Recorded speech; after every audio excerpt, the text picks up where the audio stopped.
Hey, what's up guys? Today we're going to be adding a ton of cherry shrimp to the forest tank. I have them right here in this bucket.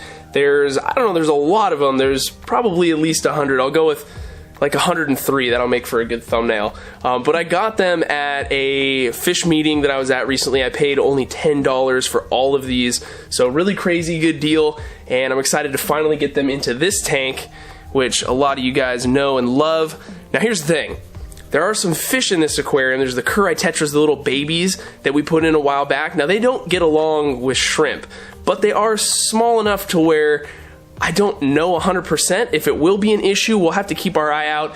If they pick on them too much, then we will just take them out and go put them down with their brothers and sisters down in the haunted tank. So, I mean, we do have that option. You know, this isn't something that if you're trying to get into shrimp and keep them the right way and get them to breed and stuff, you don't want to be adding them to a tank that has fish that could potentially eat them. So, like I said, we'll take them out if it becomes an issue, but if you're trying to keep shrimp, trying to get them to breed, just don't mess with fish at all. So the only other thing before we do that is towards the end of this video, if you're interested, I'm going to be talking a little bit about some changes that I'm thinking about making to the channel. So if you're interested in that, just stick around for that. Yeah, let's go ahead and let's get started. So here are the shrimp guys down here in this little graduated bucket or whatever. They have been drip acclimating for, you know, overnight. I got them yesterday. And so they should be all ready to go. I had this little sponge in there for them for a while just so they had something to cling on to. They were actually all clinged onto it, which was kind of funny. Some ended up in the hole there, made sure they were all out. And now we're just going to strain them and put them in the tank. But, I mean, it should be pretty interesting to see what happens. I have a feeling that the tetras are going to go crazy. I did put in a couple of them just to see like what they would do, and they are very curious about the shrimp. I kind of figured they would be, but with like 100 more of them going in, we'll see what happens. Actually, here's one right here in the front, chilling on some dwarf hair grass. So he's, I mean, they either don't know he's there or they don't care. The size of these fish, again, I mean, they get a lot bigger than this. Some of them are bigger than others, and so, you know, it's hard to say like if the biggest ones in the tank here that I have are going to search out the smaller shrimp and eat them.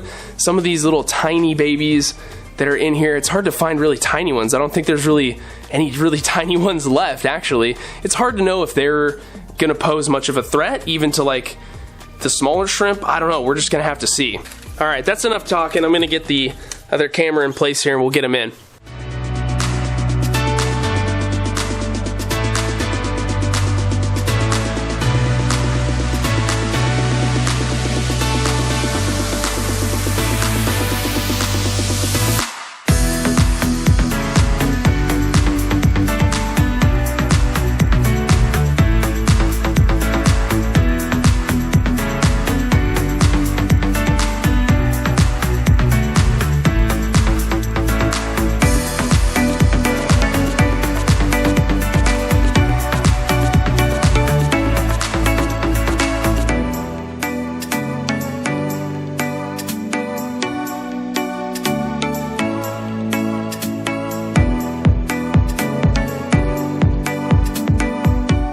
Alright, we're back guys. It's actually the next day. I wanted to give the shrimp a chance to chill. You know, I didn't want to pressure them out by having the camera on them. They get a little shy sometimes. So anyway, 24 hours later and everybody's looking pretty good. It turns out the little curries in here actually aren't all that interested in the shrimp, which is fantastic. I mean, that's exactly what I wanted. I didn't want to run any unnecessary risk here and have anything happen to this starting population of cherry shrimp. It's super funny though, you know, you add so many shrimp, or at least it sounds like so many shrimp, 100 of them, to a tank like this that only holds 6 gallons, and you really don't see them. Like, it just seems like you added a couple of them. It's kind of crazy how that works. You need so many of these little organisms to really make a big impact on your tank. But it's all good, you know, we'll give them some time, get them breeding, and hopefully those numbers will really start to show up. I mean, if you get down here and you really look, you will see them.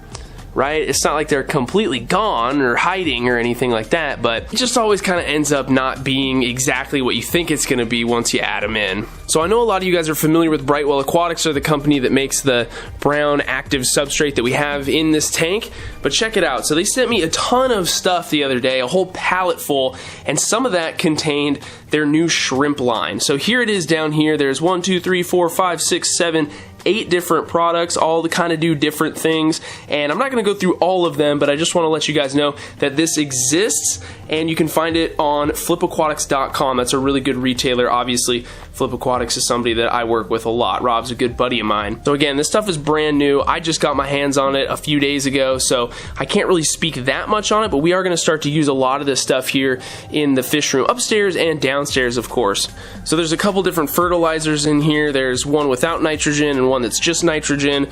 We also have a KH and GH booster. There's this black water stuff here that's actually clear, so it's like adding a tannin without the tannin coloration, which is kind of cool. There's a multivitamin, shrimp code, so this is, I think, another mineral additive.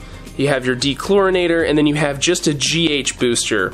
So that's perfect for the Caridina shrimp that I have downstairs, and this is actually something that I'm really glad to have. We'll get to experimenting with these, and then I'll let you know how I like them as we go on. But yeah, guys, I mean, that's the forest tank. It's been pretty low maintenance up to this point, and I think it's going to continue to be.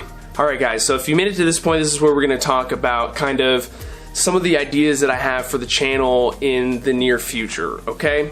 So for me, I think somewhere along the way, I kind of lost my drive for more of like the teaching stuff. So when I started my channel, there was a lot of the whiteboard videos that I know a lot of you guys liked, and as much as I love making those, they were just kind of impossible to mass produce.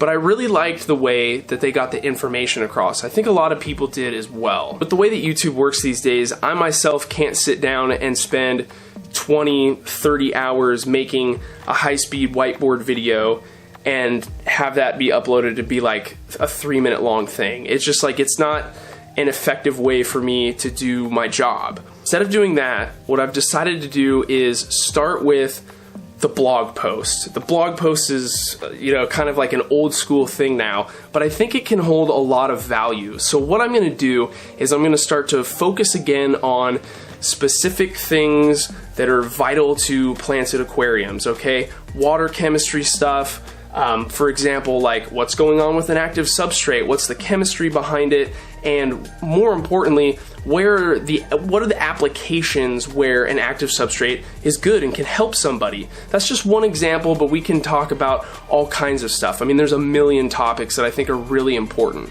So I'm going to start by writing out a blog post, which is something that I like to do. It's easy for me to make sure that everything that I type is correct, and it's a little bit easier to do than to make a script and shoot a video. It's almost like I'm creating the script in the blog post. So then what I'm going to do is take those blog posts that are going to be on a new website that I'm working on, which when that's done, it'll be linked in every description in every video ever, so you won't be able to miss it. I'm going to take those blog posts and then create a video around it. Talk about whatever the topic is, and then for the people that are really interested and want to learn more about that, there will be a link to the blog post that's already been written, so they can go and they can focus in on certain points of it and hopefully have an easier time learning whatever the concept or idea is. So doing things that way, it's not going to be that every video that I make is going to have a blog post associated with it, but just certain videos that are more specific to kind of more complex things, I guess.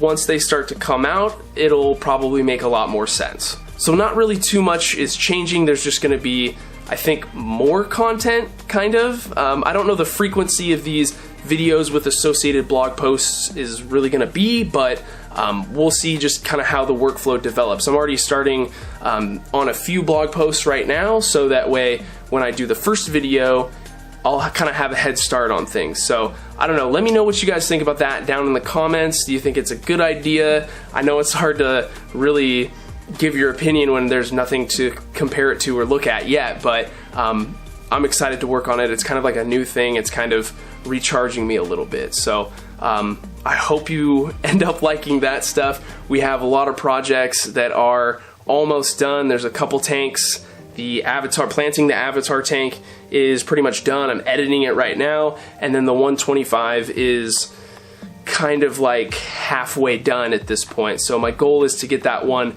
done before Aquashella, before I leave for Dallas, but that video probably won't be out until I'm back. So once those get done, it's going to kind of really, the downstairs is going to be filled out and things are going to be looking really good, and I'm going to be really happy with getting those things done. So anyway, I think that's it. Thanks for listening to me ramble a little bit there. Anyway, yeah guys, we'll see you in the next one. Thanks again for watching. Don't forget to subscribe if you're new, and we'll see you in the next one.